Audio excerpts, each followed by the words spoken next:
சூழ்நிலையிலும் டெல்லி முதல்வர் அரவிந்த் கெஜ்ரிவால் பதவி விலகக்கூடாது என கெஜ்ரிவாலின் மனைவி சுனிதா கெஜ்ரிவாலை நேரில் சந்தித்து ஆம் ஆத்மி எம்எல்ஏக்கள் வலியுறுத்தியிருக்கிறார்கள். விவரங்களோடு இணைகிறார் நமது செய்தியாளர் ராஜா. வணக்கம் ராஜா, இது குறித்தான கூடுதல் விவரங்கள் என்ன?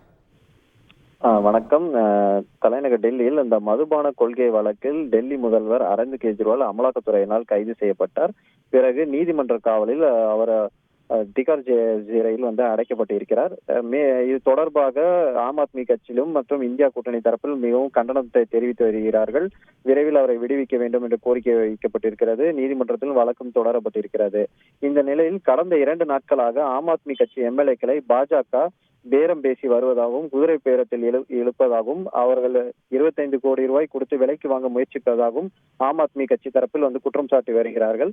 இத்தகைய சூழலில் ஆம் ஆத்மி கட்சி எம்எல்ஏக்கள் டெல்லி முதல்வர் அரவிந்த் கெஜ்ரிவால் மனைவி சுனிதா கெஜ்ரிவாலை சந்தித்து இருக்கிறார்கள்.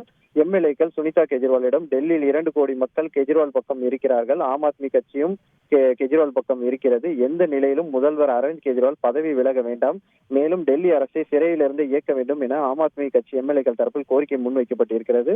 இந்த கூட்டத்தில் 55 எம்எல்ஏக்கள் கலந்து கொண்டிருக்கிறார்கள். 4 எம்எல்ஏக்கள் வெளியூரில் உள்ளதாகவும் மீதியுள்ள 4 எம்எல்ஏக்கள் சிறையில் உள்ளதாகவும் கூறப்பட்டுள்ளது.